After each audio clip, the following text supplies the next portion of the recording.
But this person, this is Comments item 30, for what? Item 30.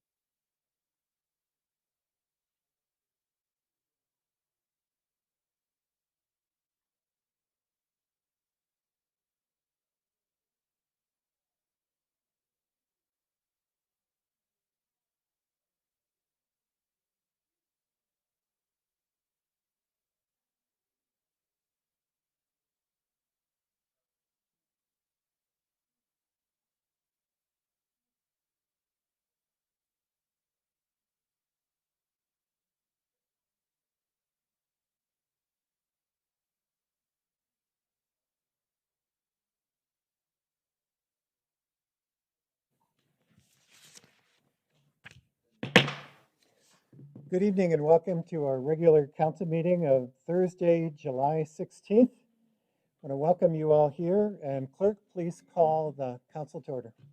Mayor Please Harkey? call the roll call. Oh, Mayor Harkey? Here. Vice Mayor Lopez? Here. Councilmember Stewart? Here. Councilmember McClymans? Here. Councilmember Wong? Here. Councilmember Rowe? Here. Councilmember Orlando? Here. We have a quorum. Thank you, City Clerk. Our invocation tonight will be brought by Pastor Mark Rossington from Epiphany Lutheran Church, and our Pledge of Allegiance by Vice Mayor Renee Lopez. Pastor. Thank you. Almighty God, we ask for your blessing upon the city council tonight, that you would guide them in their decisions, that they would be the best decisions that can be made during these very challenging times for our city, for the businesses, and for its residents and guests. We also ask that you would bring an end to this pandemic, that mitigation efforts would be successful in slowing the spread of it. We also pray for those who are in the medical field as well as the emergency services, that you would protect them and that you would allow them to do their jobs unhindered. We also pray that effective treatments and especially a vaccine would be brought to market soon. We thank you for the many blessings you have given this city. May we be good stewards of those resources. In Jesus' name we pray. Amen. Thank you, Pastor. Please join me in reciting our pledge. I pledge allegiance to the flag of the United States of America and to the republic for which it stands, one nation, under God, indivisible, with liberty and justice for all. Thank you, Pastor, and thank you, Vice Mayor. Council, we've got 34 items on our agenda, one action. We've got several speaker cards. I did want to read something on particularly item number 34 before I invite our speakers to come up or read comments. So this has to do with the RFP for the I Choose Chandler Business Employee Hiring and Retention Program. The RFP announcement was posted to the City of Chandler's website and the State of Arizona procurement portal on June 29th, 2020. The RFP closed for applications July 14th, 2020. This is a public document. A copy can be requested by contacting the city's purchasing division or by downloading it from the state's procurement portal. The process, instructions, qualifications, criteria, and other information are listed within the RFP document. This is not a contract for $9.5 million. The RFP is a professional services agreement to administer the business assistance program with criteria established by City Council. The City Council has had two public discussions on the AZ CARES funding and has given staff direction to move forward. Notification of the RFP posting was emailed at that time of upload through the State of Arizona procurement portal to potential vendors registered in that system. City staff has also sent individual emails to local businesses that might have an interest in responding. And as part of the soliciting process, a virtual pre-proposal council was held for anyone interested in the RFP to attend to ask city staff questions July 7th. An evaluation committee made up by city staff with knowledge and expertise related to the scope of work will evaluate the proposals and make recommendation to the city manager for proposal. When the recommendation is made, related documents are made available to the public. The City of Chandler's Economic Development Department Department will oversee the contract of the approved vendor to ensure the scope of work and criteria are being met. There's no set deadline for the evaluation committee to make a recommendation, and there is no recommendation at this point for an award to be made to a contractor. On the agenda for tonight, council will vote on an item that allows but does not compel the city manager to execute any agreement with a successful RFP applicant. Also on the agenda for a vote is an item moving the AZ CARES funding from the council contingency account to the appropriate economic development fund to allow for this program to get underway. A lot of this work was done before we had our meeting on earlier this week, which would have rescinded this action had council decided to go another way. We stressed last month an urgency to get money into the community and our desire to be as responsible as possible for that. So had council decided to go another way, the procurement process or the presentation would not have occurred the way that it had. But since we did vote, this gives us a jump that will allow us to get money into the deeds of our community sooner than later. And it's our encouragement that regardless of who of who is chosen and as they make application for this, that we all get the word out to as many small businesses as possible. I believe as our economic development director shared, with the amount of money shared, there is the potential of 900 businesses to benefit from this. So I would recommend for each of us sooner than later that if you know some businesses that would benefit from this, if they're minority business owners, if they're those that you know that have contacted you or this council that are struggling, that this is an opportunity to get this money out. What we've seen in other communities is that perhaps the word has not gone out, or perhaps that the conditions that were offered were stringent or or they just weren't beneficial. So it is our goal to at least get the word out to the businesses that we know that are hurting or that could use a hand up from this as well, and let them decide. We're trying, the criteria for this is intentionally left to where it will benefit the most people with a minimum amount of paperwork or processes to go through. So again, that we can get this word out to as many as possible, as quick as possible. So with that, let me take some comments that are related to particularly this one, it seems like, although I've got one on item 3 and this. So first I've got 2 comment cards. Are there any funds going to the Black minority business? Why can the city not manage the dispersal of funds? I think I covered the first specifically. It would be my encouragement that as many of these funds go out to as many small businesses as possible, and particularly to our minority community and business owners. And we will be reaching out to all of our businesses to let them know of this opportunity for them. And why not the city manage the dispersal of funds? My answer to that would be is number one, that's not our best forte. And to give this to a party that specifically works with the business community, allows an impartial person rather than someone coming to me because, or to a city person because of their position or friendship, and allowing an undue bias, as opposed to someone who specifically works with businesses in our community.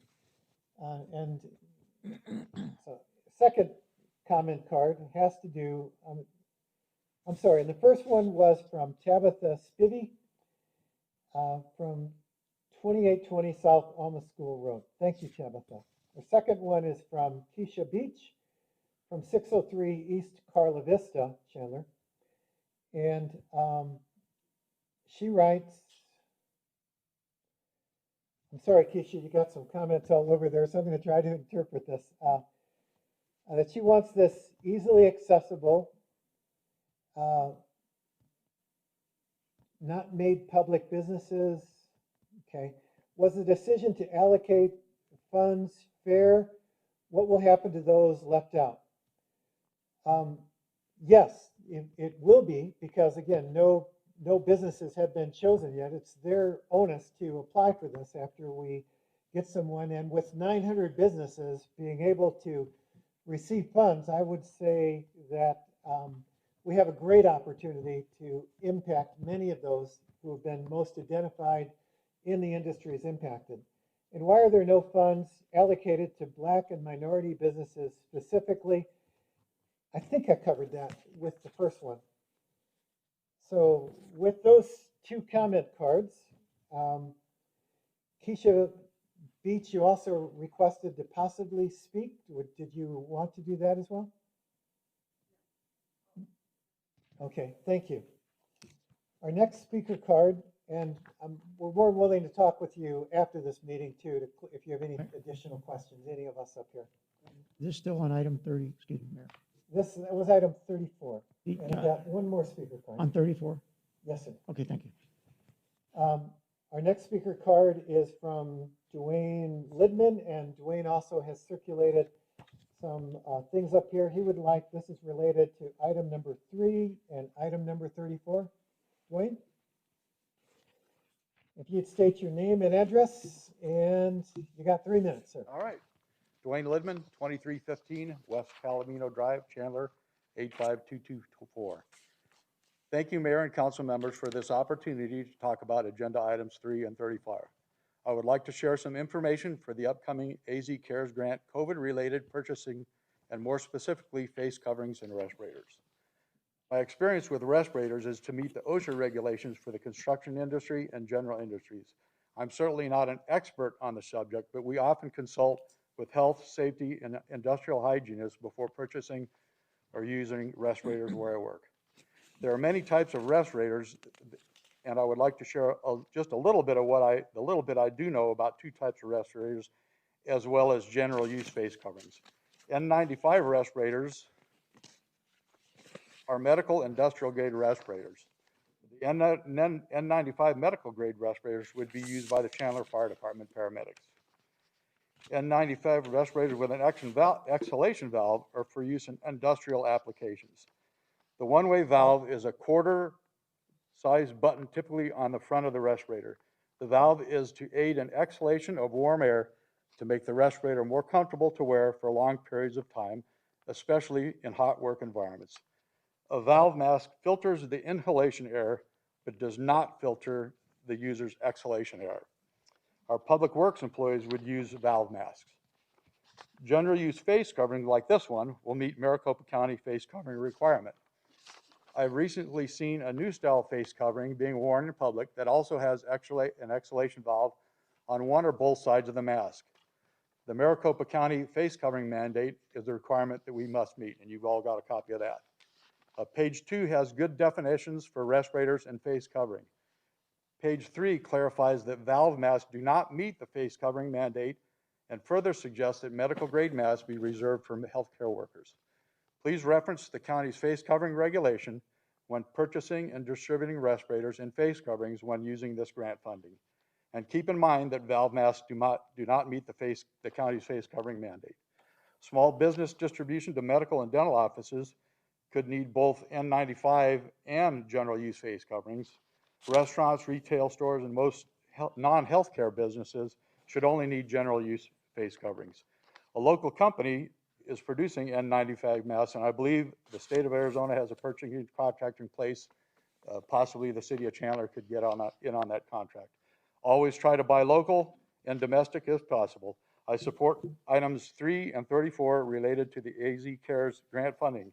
My understanding is that this grant funding is from the federal government through the state, and it has increased the federal deficit, so please spend our children and grandchildren's tax dollars wisely. Thank you. You're here. Thank And you. my son, this is my son Scott. My son Gary's at home with COVID, and my daughter's going to give birth to my first granddaughter in less than a week.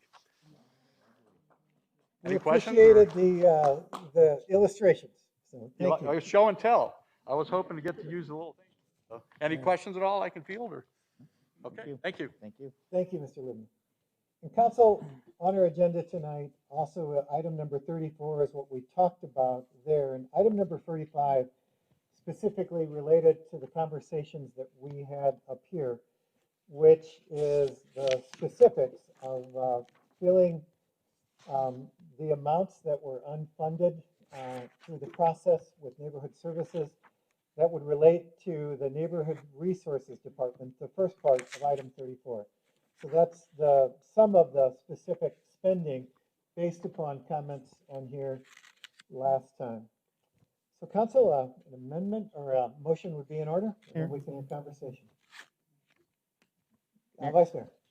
So I move for the approval of our city council regular meeting for Thursday, July 16th. Items 1 through 35 with 33 being on actions. Is there a second? I'll second it. Oh. Second by Councilmember Rowe. All right. Council, questions or comments? Yes, before we Mayor. vote? Yeah. Councilmember Orlando. Thank you. So for item 34, Mayor, I believe Councilmember Stewart earlier this week brought up an interesting topic about discussion with our school district to see if there's anything they may need. I did make a few phone calls today, and I've asked the city manager if you could reach out to the school district, obviously with Camille Castile. They are in need of PPE. Potentially, they're looking for maybe some Wi-Fi spots that maybe we could support them in this area, and maybe even some testing if we could be so. So, Councilmember Stewart, I took your suggestion to heart. So that's the other thing I was talking about today. But anyway, he had a busy schedule today. So if you could go forward and get with the school board and the school district, see what they might need. Maybe we could be able to help them out and make their lives a little bit easier as we try to get our kids back to school. Mayor. And I do know that there is a significant amount of funding coming from the governor to schools, and I believe you've got a meeting set up next week.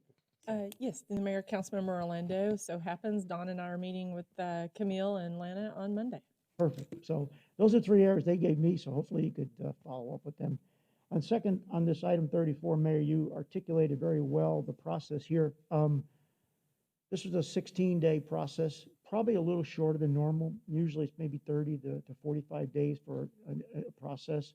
But again, it was being critical to get this information out to the public to be able to bid on it. But for specifically in a bigger picture, for VA, women-owned, minority-owned businesses and others, I encourage you and those organizations to get with our procurement office, because we are always looking for those type of businesses to apply for Chandler projects. I mean, this is just a small project here compared to the $1 billion over the next 3 to 5 years will be, infrastructure projects. So, get those agencies, please get with our procurement and sign up so that we could definitely get you the fair share in some of these activities. So we're always looking for those type of businesses. So thank you for bringing that forward to us. I appreciate it. Thank you, Mayor. Councilmember Stewart. Thank you, Mayor. Hey, I want to commend staff. We needed to move quickly on this. We've got to get this funding out to the marketplace. And I'll tell you what, what we're putting into the business community and into the not-for-profit community is tremendously more of a percentage than what other cities were doing.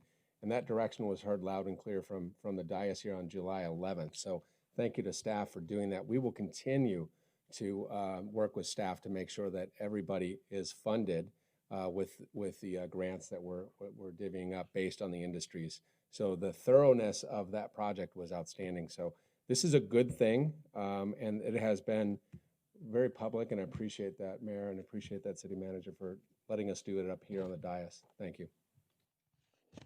Any additional comments? Seeing none, Council, please vote on the consent agenda.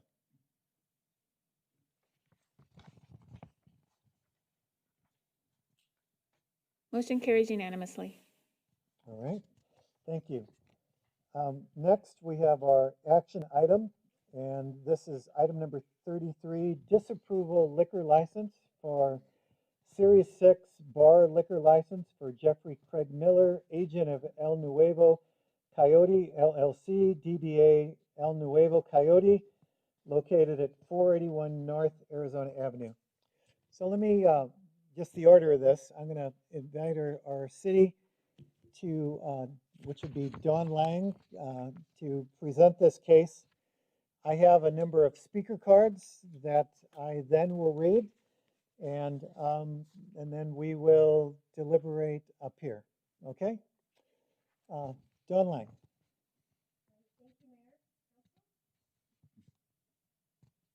There we go. Thank you, Mayor and Council. I will give a history of what has taken place to date. This process started back in January. The city received a liquor license application from the Arizona Department of Liquor License and Control January 24th, 2020. The application showed an interim liquor license permit was also requested. This is a conditional permit allowing the establishment to continue to serve alcohol until they receive approval for their own license. The interim permit may be canceled at any time by the Department of Liquor if it is determined that there is good cause. The city, as local governing board, can provide a recommendation on the applicant's personal qualifications and not to the location for this license. Since we have already approved a Series 6 liquor license at this location from the prior owner, and it is a transferable type license, we cannot review again for the location. The applicant bears the responsibility to prove they are reliable, qualified, and capable, and the best interests of the community will be served by the issuance of the license. The original posting of the liquor license application and an 11x17 poster board was put on the premise January 29th in a conspicuous place at the front of the business, allowing any resident residing or owning property within a 1 mile radius to file written agreement in favor of or against the issuance of the license. Nothing was received. On May 14th, this application was amended by the owners to change the liquor agent and secondly, to add a premises manager. It was posted a second time on May 18th. We really redid the entire process at that point in time, and it was continued from the council meeting previous to allow public comment on the new application information. It is noted that the owners operating the establishment are the same.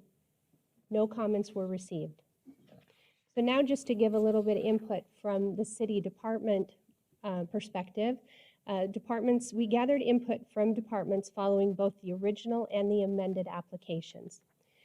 Inquired with development services if an entertainment use permit was required. No additional permits were required on this. We requested a recommendation from the police department. The original recommendation was for denial. March 19th, 2020, an executive order was issued by the governor for closure of bars. The Chandler Police Department was on site at the establishment on March 21st with an incident with the owners, Sean Eric Hoover and Alexandro Castillo Jr. On March 26, 2020, the interim liquor license was canceled and removed by the Department of Liquor due to the liquor violations at this incident. The application was heard at the April 23rd, 2020 council meeting, and additional questions were raised. Staff had an opportunity to gather additional information through a conference call with Assistant Attorney General Michael Rain with the Arizona Department of Liquor License and Control on the liquor license questions, and those responses were included in your memo. Following the review of the new application information, the police department maintained their recommendation for denial. Information regarding this business was also provided by the fire department. On June 7th, 2020, a fire occurred at the El Nuevo Coyote location. There was a meeting prior to the fire on May 5th at the request of the owner, Sean Hoover, regarding occupant load and permit requirements in removing a wall and other code violations that needed to be corrected. After the fire on June 2020 and during the fire investigation, it was noted a wall was removed and confirmed that no permit had been obtained. Development Services has requested access for an additional inspection, which has not yet been scheduled. So the action this evening, the city can actually recommend approval or disapproval or no recommendation. We are recommending disapproval due to the qualifications of the applicant based on the police department's recommendation. The applicant did not demonstrate they were qualified as seen during the interim permit period, violating liquor rules, and subsequently did not obtain permitting for the wall removal as they were informed by the inspectors. If disapproval is recommended by mayor and council, a hearing will be held with the Arizona Liquor Board where the city would be able to support our recommendation. In addition to our recommendation, they will consider any other protests from other parties. If approval is recommended, the Arizona Liquor Board would consider our recommendation and consider any other protests from other parties. If no recommendation is made, the Arizona Liquor Board would move forward without any city input or participation. That's all I have for you on the summary. If you have any questions. Any questions for Dawn before we go to the applicant? All right, thank you. Of the cards that are up here, I've got one that has written a comment card, but also a speaker card, and you get to choose. You don't get both.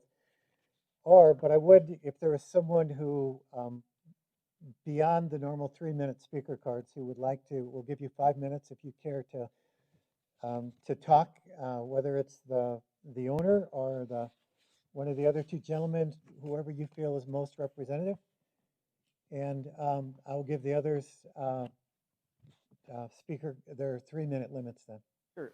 My name's Pete Shellstreet. I'm not sure who you're Okay. referring to as the So comment Pete, card. if you could please say your name and address for the record, please. Sure. My name's Pete Shellstreet. I'm the attorney for the applicant. I live in Tempe, Arizona, 404 East Susan Lane. Thank you. So we have someone that did have a comment. We tried to submit it online, but it wasn't accepted, so we made copies and gave it to everyone.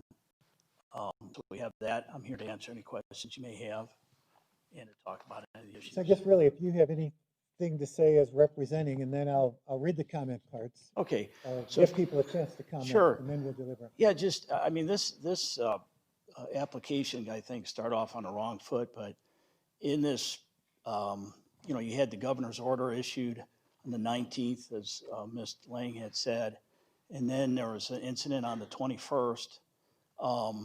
There's been quite a bit of hardship with this pandemic. It's caused a lot of confusion in the liquor industry. You have some of the sheriff's departments not enforcing some of the governor's orders and mixed messages from the governor's office and from localities. And so I think that when you're looking at this applicant and you're looking at that incident, it's something that is kind of perfect storm that kind of came together, I think, for this application. So you have some confusion, you have an odd, probably, hopefully never recurring event. Again, that's going to happen. And I think that you should take that into account. But these guys have really stepped up the plate. And since the April 23rd city council hearing, they've, retained the services of Craig Miller, who has, had 20 years with the Arizona Department of Liquor License and Control to assist with the processing of the application, as well as preparing a security plan. The security plan, in deference to the police chief, who's from the city of Scottsdale, is copied off the Scottsdale public service plans that they use there. It's very thorough, I think you'd agree. They have also hired a person who's been in the liquor industry for over 25 years. He's had responsibility for multiple clubs across the country. He is very well qualified to assist and help out at a difficult location, which this is. Currently, the club had a fire, so it's closed, and it probably will not be open for a while, depending if we get a liquor license or not. It may not open. But we have the applicants that are here to speak. I'm here to answer any questions you may have. And of course, Craig Miller has, if you want to ask him any questions as well. Any questions for the applicant? Councilmember Orlando. I just want to go over the fire report again. What happened with the fire report?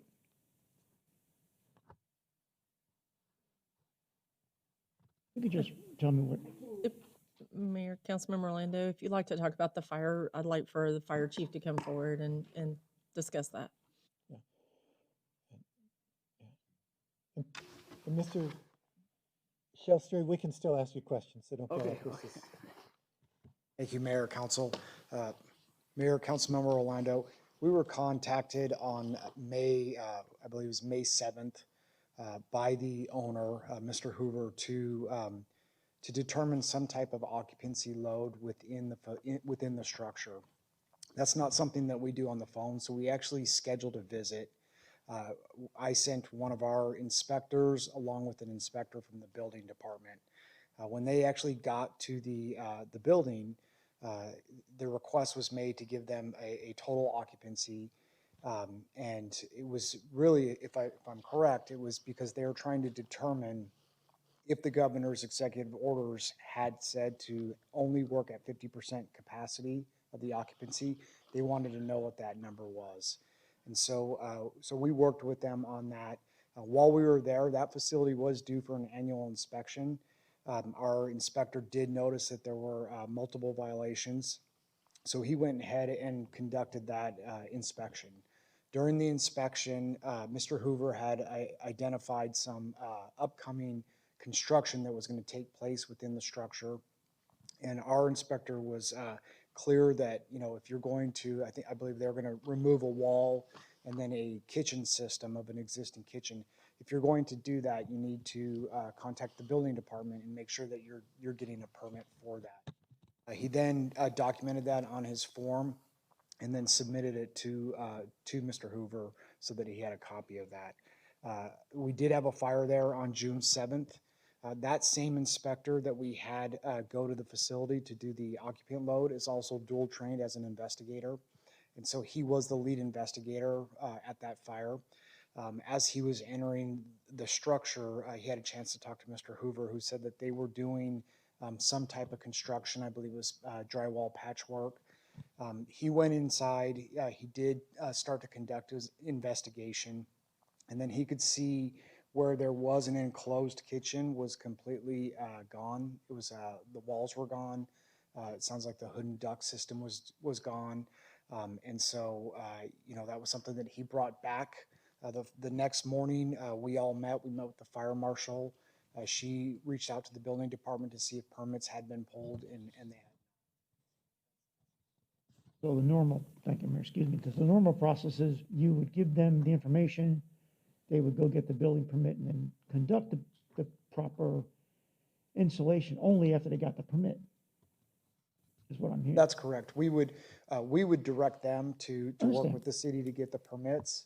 That would ensure that everyone was compliant with the building code and the fire code. They would issue that permit and then the construction would be. Got it. Okay, thank you, Mayor. So then, Mayor, as a follow-up question to the applicant, I guess this would be Peter again? Yeah. whomever, whomever. Yes. who- Yes, So, he's the applicant. thank you, Mayor. I just heard a series of events.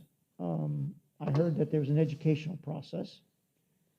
And why weren't permits pulled? Sorry. Why weren't the permits pulled before the construction? Well, it's my understanding that my client had spoke with the city on that permit, and I think he can speak.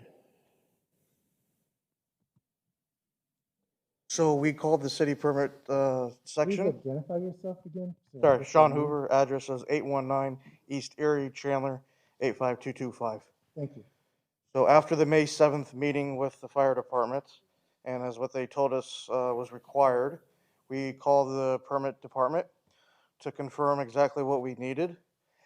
And we told them what we were going to do. We were removing a 4x7 wall, 4 feet high by 7 feet long. That was the barrier between a kitchen that was not in use for, I think, 7 or 8 years, and the seating area. And since this wall did not contain plumbing or electricity, they confirmed that a permit was not needed. I once again called this afternoon to verify that was the correct information that I was told back in May. And the permit department again confirmed a permit would not be needed because the wall was not over 6 feet tall and there was no electrical and plumbing in this wall. It was just a barrier that I guess the previous ownership had put up. So that's why a permit was not pulled for this situation. Mayor, city staff, do we confirm that? Like our Development Services Director, Derek Horn, to come up and speak to that, council member.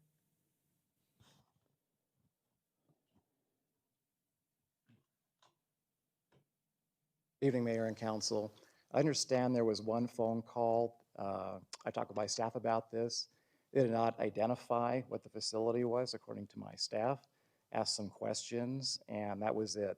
We have not seen any permit applications or any plans, so we cannot basically speculate what would need to be demolished or not. But most demolition in a commercial facility requires a construction permit. Not only dealing with walls, you could be dealing with mechanical, plumbing, electrical, and fire sprinklers. So let me understand this. Let me understand the process. So we're very clear here. Fire goes out, make an inspection. They say you need to go get a permit. Do you normally get a phone call from somebody, or do you normally send somebody out there? I mean, what do you do to validate whether a permit's needed or not, other than a phone call? What we do is, we did not go with the fire inspector on this one. Usually they communicate the information to us. We rely on the applicant, once they get the fire report, to hire the architects and designers and the proper design professionals and come to us and start the dialogue and the process for a permit. Is that the normal process you would, if I called you tomorrow and said, I want to do something to my house, you would give me that same information? I can't tell you, Mr. Orlando, what you're doing until you get me some architectural structures or what you want to do, which I have pulled permits before in my house. I've done my own work. So that's what you normally would do. You wouldn't say, Matt, it's okay, Mr. Orlando, it's okay for you to do that. I mean, I don't know. I mean, if you change the process, let me know, because I got a lot of work that I want to get reimbursed from Yeah. you guys. Councilman or Mayor, Councilman Orlando, we would not say over the phone that it's okay to do something. We would really need to either have some plans in hand so we can make an accurate judgment, whether they comply with the building and fire codes or not. If you were to invite us, or anybody to invite us out to the facility to have a look, we would certainly have an inspector go out there and dialogue with the owner and their design professionals. We do that occasionally for businesses that are relocating or expanding. All right, thank you, Mayor, thank you. Any additional questions for Peter or others related to this before we go to the speaker cards? Councilmember Rowe. Derek, I'm sorry, I just wanted to clarify, because it does sound like one of your staff people did receive a phone call. And it does sound like we have what is like a pony wall with no plumbing, no electrical in it, and that was removed. So did they receive a phone call? And did somebody say, under these circumstances, it probably wouldn't be a problem? Mayor, Councilmember Orlando, when I talk with my, oh, sorry, Councilmember Rowe, when I talk with my staff, they did not go into that level of detail about a pony wall. They talked about, it's my understanding, and this is hearsay, that there was going to be reconstruction in the facility and they needed to provide plans and permits. So they did say that you're gonna have to get permits Yes. to do anything. This Yes. is what they Mhm. told him. Mhm. Okay, thank you. Okay, any additional comments before we go to the speaker cards? All right, so Mr. Miller, would you rather speak? Sure. Great. Come up, give your name and address. You have 3 minutes, sir. Thank you, sir. My name is Craig Miller, 1811 South Alma School in Mesa. I work with Arizona Liquor Industry Consultants. I met both applicants later on in April, and they came to us explaining what they were getting into. They were on an interim permit, which, you know, if you look at the state system, and I spent 20 years working for the Department of Liquor, if you go in today and file an application and ask for an interim permit, which you can start on, they say, here you go. But before you can get your real license, you got to show us proof of training. It's always after the fact. If you go in with a new application to file to get a new license in some place that's never had one, they'll tell you, you got to have training. But it's an operating business. They give a guy a chance and then tell him, hey, when you come back to get your final, you got to give your training. So they had looked into doing some training, and it wasn't until after their first incident they came to us and said, man, you got to get into training. I know it's crazy to give you a license, say you go off and drive without any training. So we got him into training, looked at their plan, also had him hire a management company that came in and helped set some of the procedure manuals. We got security brochures and their security procedures now in place to ensure that when a business goes in there and operates. And I work for the department. Been in Chandler for many years. What happened over the last 5-10 years with downtown Chandler, the growth is amazing. And it's beautiful. And I think it's a great idea to have another Series 6 license, but most people don't even have an idea what a Series 6 license is. And especially when you start looking at the governor's orders, it confuses us. There's still Series 6s operating in Maricopa County right now that have no idea. And some of the 6s were told they could be open and then told they had to close and then told we were wrong, now reopen. So if we're gonna, hold somebody to the ground for trying to understand a governor's order 2 nights after it was issued, when some of them aren't even able to understand the first one issued now. But we've got the training in place for them. They also brought all their employees down to do basic training. The owners got the basic and management in. They got the security plan in place. They got a management company coming in here, and he would be here tonight if he didn't catch COVID. I know the guy, he's got 30 years about in the industry, managing, operating, and owning places. And on the liquor side of things with him in place, and we will be sending our own underage kids in. We do that for our clients to spot check and keep up what's going in. We go on a license so we can handle the communications between the business and the Department of Liquor, or the business and the city, for any questions they have. This whole new fire stuff is new to me. I wasn't aware of all this stuff going on because we handle the liquor licensing issues. But it said that there was another inspection they wanted to get done, but wasn't able to get done between now. I mean, worst case scenario, it would almost make sense to hold off until that last inspection that's been spoke of. That would probably be an important part of this in the decision-making process, to have that done before. But I'm happy to answer any questions for you. I'm at 6 seconds left, so thank you, Mayor, Well, Vice you're Mayor, and actually Council. over, according to our clock there. Any questions for Mr. Miller? All right. Other speaker card, one of the owners, Mr. Sean Hoover. You're good? Okay. All right. Council, again, this was before us. Earlier, we had long conversations at that time about options before us. And I think that Dawn had extrapolated that in terms of our options. On this particular case, a yes vote means the disapproval of this liquor license.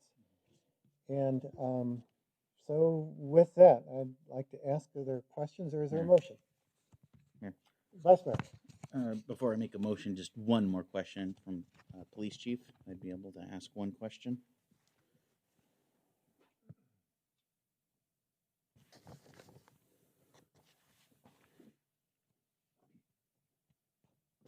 I guess it's going to be 2. My assumption is that you've seen some of the documentation that they have provided, saying that they're going to be doing more training. And you've heard tonight they brought on some more experienced licensees, licensors, and proper terminology. But they're trying to institute some new process plans and checks and balances and training. With this, has this changed your view of the matter before us regarding no longer want or for a recommendation for disapproval?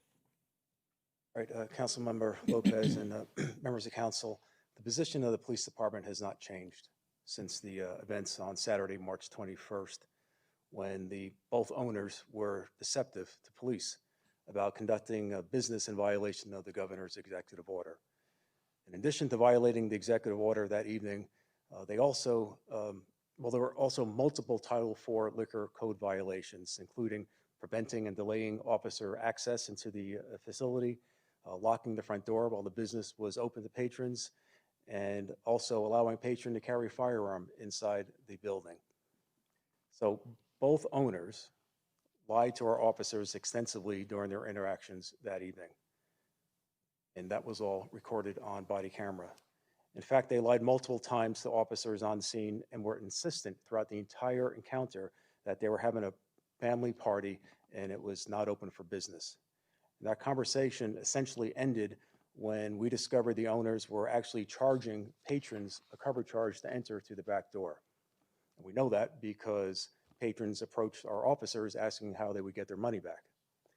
But then on March 26th, an investigator for the Department of Liquor Licenses and Control contacted Mr. Hoover, and according to the DLLC report, Mr. Hoover told the investigator, again, it was a private party and that the Chandler Police Department was lying and had no proof. He then said the Chandler Police Department were there and did nothing and left. He told the investigator he had undergone liquor law training, and he repeatedly denied any violations of the Arizona liquor law and the executive order. The investigator stated in his report, and I quote, "Throughout my brief conversation with him, Mr. Hoover, he was less than candid, and his answers to my questions concerning the crowd at El Coyote that night on March 21st were not reliably consistent to the known facts, to the statements of Mr. Castillo, and to the reports supplied by the Chandler Police Department." So again, our position has not changed since Saturday, March 21st, when both owners were deceptive about conducting business in violation of the governor's order. And they clearly demonstrated that night that they lacked the requisite capability, qualifications, and reliability to hold their liquor license in our city.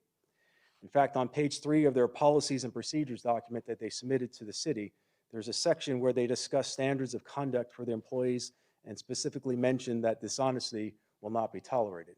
Well, I certainly agree with that. Thank you, Chief. So I move for the disapproval of the liquor license, Series 6, bar liquor license for Jeffrey Craig Miller, agent, El Nuevo Coyote LLC, DBA, El Nuevo Coyote, located at 481 North Arizona Avenue. Is there a second? Second. Is that, Second with a comment, Mayor? okay, I can't read lips. With I'm that. sorry, Mayor. Second with a comment, Mayor. All right, we have a motion and a second. Comment. Discussion, conversation. Mayor, Councilmember Stewart. thank you. I'll be brief. You know, there are some things that have happened, and it's been gone over twice now about the challenges that were faced that night, which, again, I want to reiterate, does not happen without COVID. It does not happen without an executive order that may or, well, that is constitutional based under Article 23, I believe. But it's unfortunate. I think the challenge here is that this particular location has had challenges in the past, and it would probably continue to have challenges in the future, that it's put undue burden on the neighborhood and on the police department. The last thing I want to do is sit here and take away somebody's livelihood and business. Right now, when our business community and our small business owners are trying to make their way, it's disturbing to me, everything that's going on. But I know based on what we've heard tonight, and I'm not a judge, and that's the and let me rewind. That's the unfortunate thing about all this. This is a recommendation. We're not a judge and jury, and we should not be. That's not what we were elected to do. We're elected to create a buffer for people to live together and create a quality of life. I think in this case, the quality of life in those neighborhoods near that location, because of the number of times the police have been called, I will be voting to disapprove the liquor license. Additional comments? Councilmember Orlando. Thank you, Mayor. I just think the reason why I wanted to dive into that issue about the permit process, it just seems systemic. And I know you put in procedures in place, and I know you put in training, and I know you're trying to do that. But again, it just seems like every time you trying to do the right thing, it seems like there's an issue that should have been taken care of, that a good leader A good owner would have done that, would have called the city, went down there, done the best he could, particularly he had the fire, so he had a good opportunity in which to bring the permit process together. I think the police officers that night showed incredible restraint because a lot of folks could have gone to jail that night. And so I commend your department for doing the right thing, de-escalating, ensure that everyone got out of there safely, and ensure that the proper activities were done. I know the police officer that were that night. I know him for many, many years. He's an honest police officer. And I don't know you, sir, and again, I know you're trying to do the right thing. I'm not trying to besmirk you. I think you really are trying to do the right thing, but in some cases, you're just not doing the right thing, and it concerns me. Will this continue? That trying to do the right thing, but in action, not doing the right thing. So that's why I can't support this issue tonight. I tried to give you every leeway last time and this time, but I just don't get a warm, fuzzy feeling. I just can't, express any more to you, sir.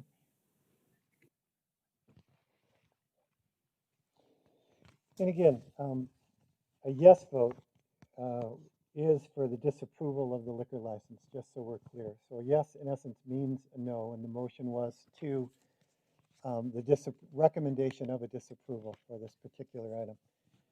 Any additional comments before we vote, council? All right, council, please vote.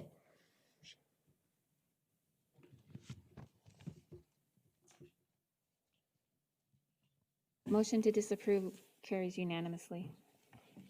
Okay, motion carries.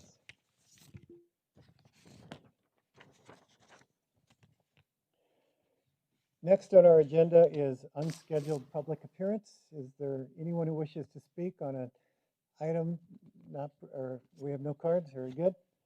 So then we are moving to our current events, which I'll be starting. Just a couple things in particular. I do want to welcome all of you who will be participating in Operation Back to School. I know Councilmember McClymans is going to be sharing more. This has been something I had a role in starting about 9 years ago in Chandler, and it has gone from a simple collaboration of organizations that chose to work together to eliminate duplicity to a very well-meaning and well-run organization by our involvement with our city and nonprofits, and I'm very excited to participate this weekend as well. Next, I want to make note that today we announced the Douglas Allred Company. They recently broke ground on 2 additional office buildings at their Park Place development on Price Corridor. Both buildings will be 150,000 square feet, so 300,000 square feet total, located on the northeast corner of Price and Willis Road, and will have the capacity to bring 1,800 jobs to Chandler. So I want to thank our partners at Douglas Allred and their continued investment in Chandler and their future employment opportunities that these office buildings will bring. I had big wonders with the pandemic and what would be the future of office buildings in our community. Would there be less of a demand? And so I'm pleasantly surprised and pleased to see the confidence in Chandler as a destination and employment center will continue by these spec buildings being built. Next, want to talk about, again, as we continue to work the spread of COVID-19 through the community, I encourage you to socially distance, wash your hands, wear a mask. I want to thank our community, our residents and businesses for doing your part to protect our community and our most vulnerable during this time. And lastly, we announced earlier, a couple months ago, last month, the Chandler Virtual Job Fair, which ended on July 10th. We had an incredible turnout, 698 job seekers registered in our system, and 14 Chandler companies listed approximately 600 jobs. Our partners expressed that this was the most successful virtual job fair they had ever participated in. I want to thank Micah Miranda and her economic development team and the event partners for working so hard to make this event a huge success. Councilmember Stewart. Thank you, Mayor. I appreciate that. And I've got some comments. The census is upon us, everyone. And so you should know that the state is having a census challenge this month to make sure we get a complete count. And I have got to perform for the city and moreover for our committee and Betty Ramirez, who's on our committee, because she's given me the business. So right now we're at number 9. We need to get to 100%. So you're going to see a lot more tweets from me about the census. And right now we're at 68.6. And here's why you need to know this. For everybody that's counted, we get $3,000 approximately per person annually. Here's the big thing. So because we did the census in 2015, we knew where to put the new high school. We knew we could put in a new hospital. So please, please take the census. It's that important. I want to make a quick comment about the CARES Act funding because this is extremely important. We're in a time right now when we're just doing new things. There's no roadmap for this. There's no plan. We are flying by the seat of our pants, and we're building the plan as we go. And I want to commend staff again for what they've done to get this money out to the market. Comparative, again, I'll repeat it, comparative to other cities, we put a huge percentage amount more into our business community, into our not-for-profits, and we are not hoarding it and using it internally like other cities are doing, which is what it was intended to be for, mostly. So that was great that y'all listened to us on that. But, you know, I said back early May that this recovery starts on Main Street, not on Wall Street. I called business owners like Dave Speck, Denise McCreary. I said, what do you need? What's happening right now? I took that information. I called the mayor. I called our congressmen. I called our senators. And I said, we need money at mom and pop shops. We need money on the streets. And I don't know if that was heard or if it wasn't, but now we've got it. We've got it here at the city. We've got it at the state. We need to get it. We need to gobble it up. We need to put it back in the market and create that internal churn, start eating it, the sandwich shops and everything like that. So get on as soon as this gets implemented. What's the timeline for this, by the way? I'm sorry to put you on the spot. Like, when can they start signing up for it? Yeah, so Mayor, Councilmember Stewart, right now we are in the middle of that RFP process. The proposals were due back. We got those on Tuesday. Staff is currently reviewing. So I would guess we're probably still about 3 weeks away or so from getting ready to have our partner to be able to process those applications. Okay. But people do need to go ahead and start getting their information together. Can we do 2 weeks? All right, thank We'll you. work as fast as we can. I'll just leave you with this. This is going to pass. We're going to get through this pandemic. We're going to get through the economic slowdown, and Chandler's in a great place for our community. We're going to see entrepreneurship spring up. It happens every time we have an economic slowdown. People figure out new ways to do things, and Chandler will be here to support you, and we're going to support our small businesses now with this CARES Act funding. Thank you. I heard you, and I delivered it to the governor as well, so thank you. Councilmember McClement. Thank you, Mayor, and piggyback again on Councilmember Stewart.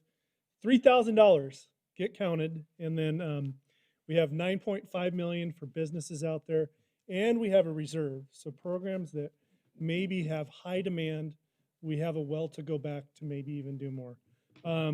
This Saturday is our annual Back to School, Operation Back to School.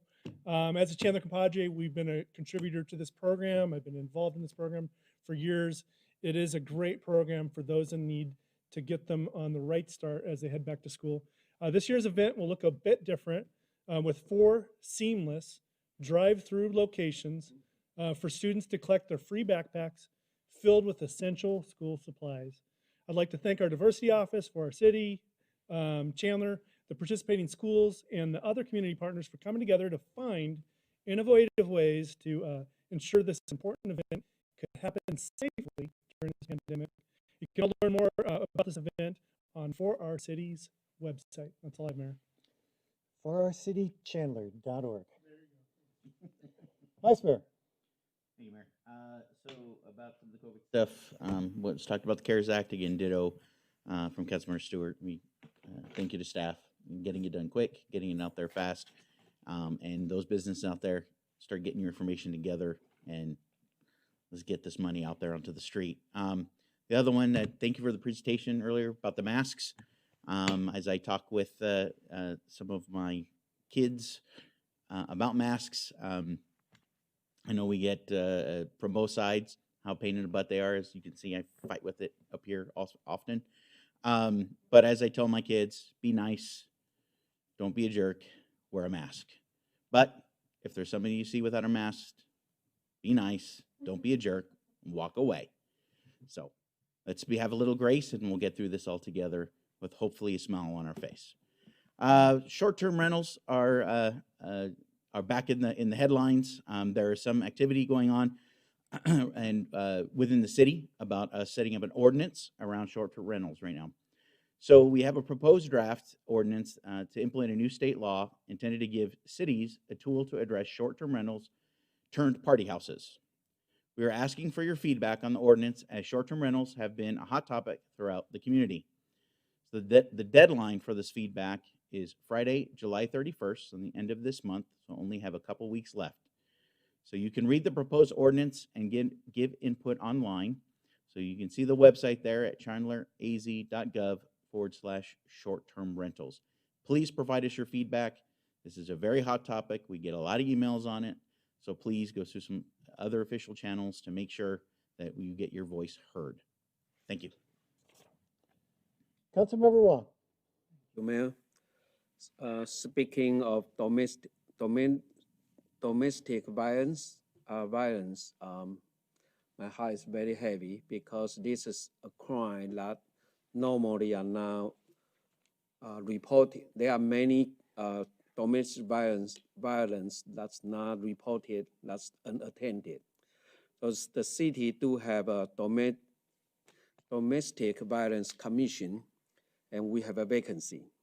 So the city is looking for an organization to serve as a member of the Domestic Violence Commission to fill a vacancy. The commission advises council on community domestic violence issues and the quality and the effectiveness of related service in Chandler. So you can learn more about the Domestic Violence Commission online. Please see the screen. Thank you. No further announcement. Councilmember Rowe. Thank you, Mayor. Thank you all for being here tonight. Thank you to the staff for your good work on the CARES finance. And stay cool. And those are my comments. Thank you. Councilmember Orlando. Nothing tonight, Mayor. Thank you. City Manager. Nothing tonight, Mayor. Thank you. All right, that concludes our meeting tonight.